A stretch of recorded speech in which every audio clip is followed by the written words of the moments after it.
Hi, this is Scott Garibay, and today we are going to talk about Dungeons & Dragons, and we're going to talk about Deadpool and Wolverine. A very important movie for the future of Dungeons & Dragons. Before we go a step further, warning, there are spoilers for Deadpool and Wolverine here. All right, let's go.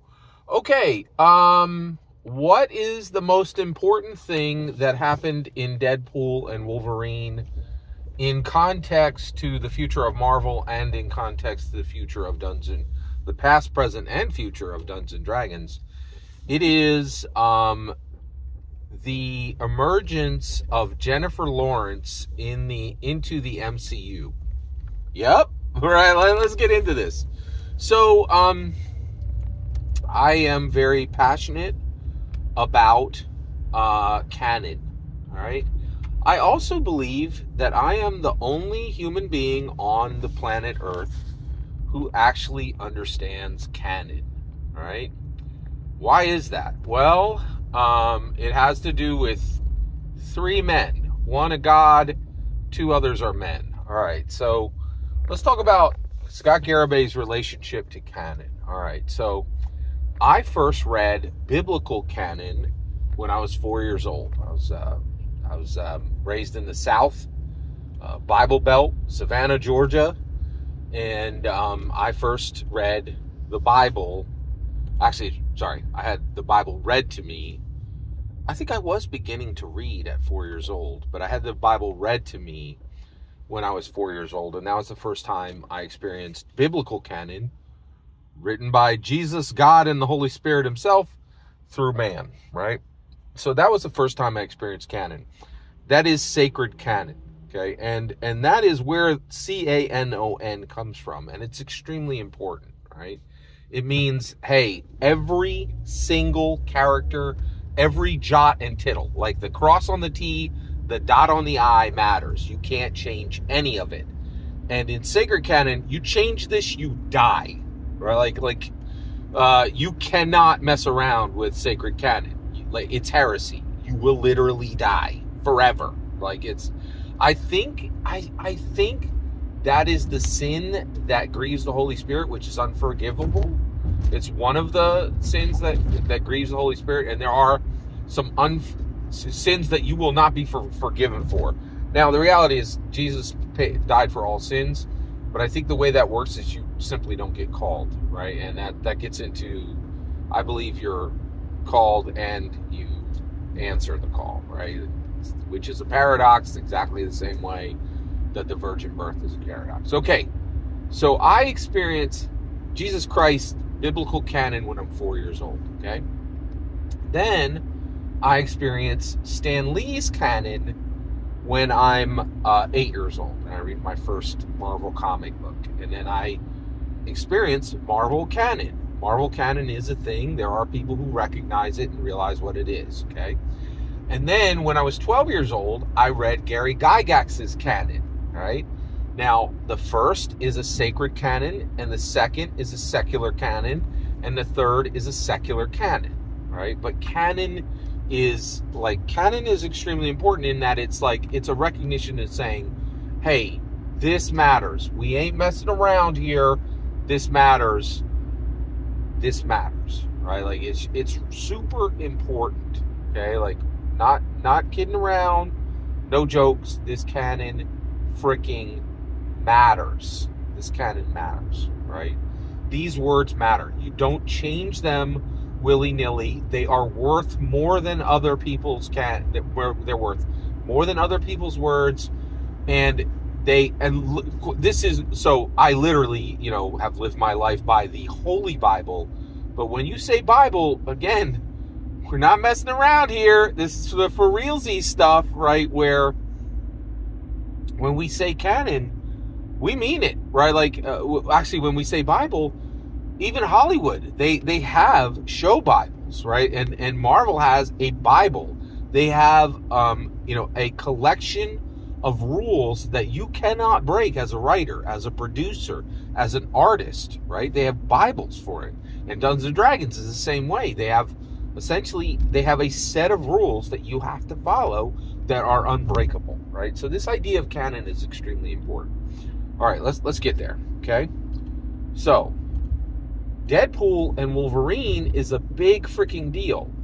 Literally, the future of Disney, the future of modern cinema is staked on this film, right? We are in a, you don't know it because you don't go to the movies every week the way I do, but I'm telling you, we are looking at a very, very bleak, dark time in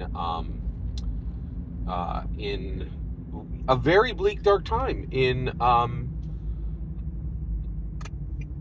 cinema, right? Like, we're literally deciding now if cinema is going to matter and continue. It is a really big freaking deal, right? So you have all this going on, and Deadpool and Wolverine is unquestionably MCU canon, right? This and the way we know that is this as the TVA. The TVA is Loki canon. Loki is Marvel canon, not sidewise canon, full on Marvel MCU, Marvel Cinematic Universe canon, right? Established, stamped by Feige, no two ways about it, right? And also you're like, wait a second, Loki from the movies or Loki from the show? Both. They're both Marvel Cinematic Universe canon, right? Kevin Feige went over and started making small screen content that is 100% canon to the MCU. All right.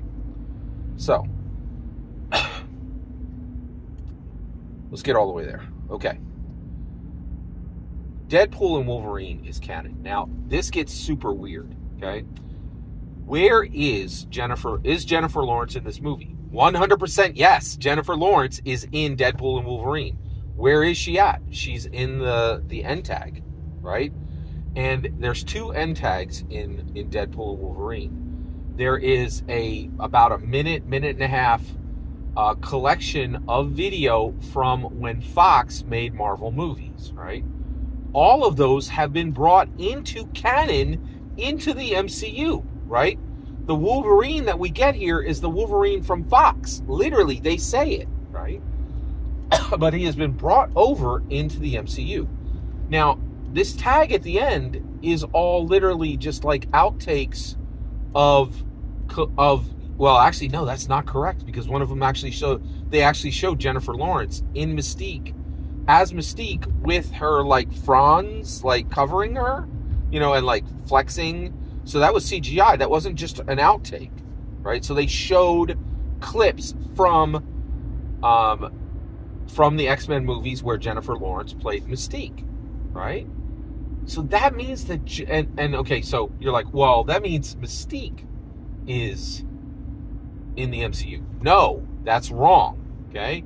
And this is my point, right? I understand what I saw on... The most important thing that happens in Deadpool and Wolverine is that Jennifer Lawrence enters the MCU. And you only understand this if you read Sacred Canon, then read Stan Lee Canon, and then read Gary Gygax Canon, right? Because... And I understand this because I've been studying Dungeons & Dragons canon for like 10 years. And I think I believe I'm the only person on the planet who actually understands what's been accomplished on Dungeons & Dragons.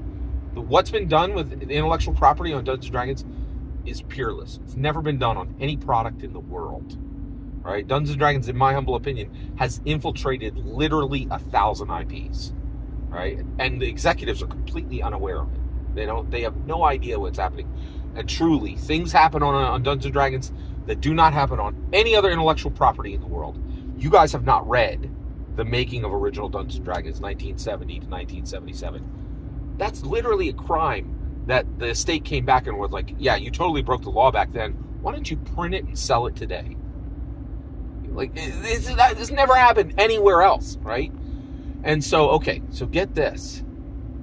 Not only is Jennifer Lawrence in the Marvel Cinematic Universe, I don't think she's aware of it. I don't think any executive is aware of it either. Not any executive at Disney, and not any executives at Fox are done, because Fox is done, right?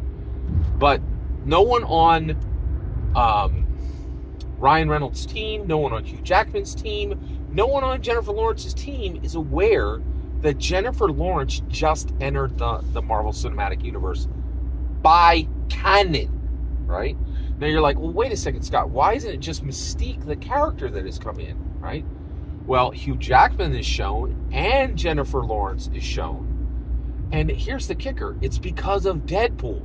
Deadpool breaks the fourth wall and discusses the industry openly, which means he actually discusses Hugh Jackman. He discusses Ryan Reynolds and puts Ryan Reynolds, Hugh Jackman, and, because of the tag at the end, Jennifer Lawrence into the MCU canon, right? And I believe all of this is happening because of Dungeons & Dragons. Dungeons & Dragons is the only intellectual property in the world where the creatives have fully hacked the executives.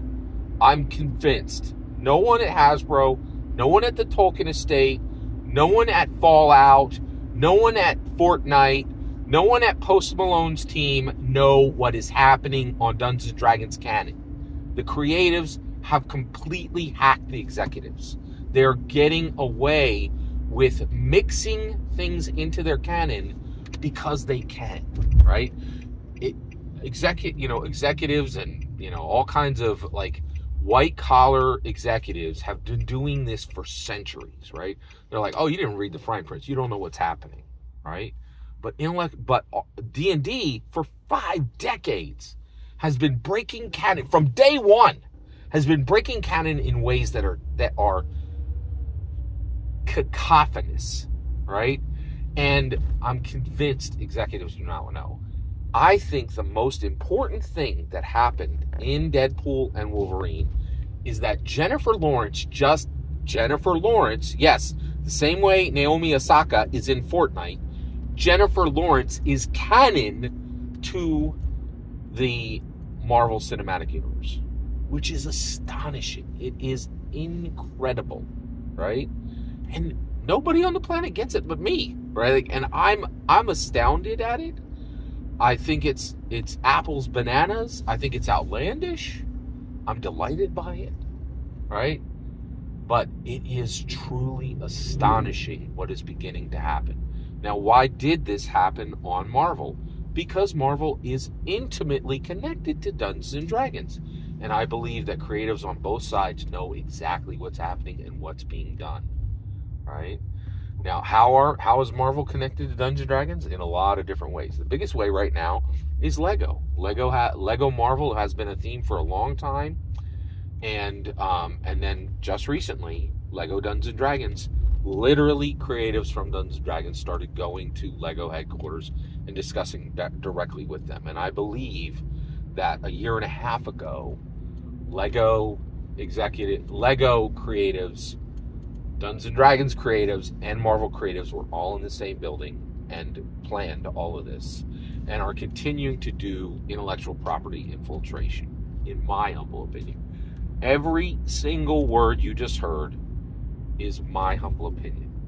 The important part is when I get to hear your humble opinion, when you get in the comments and send your traffic. Please consider subscribing and have a fetch millennium.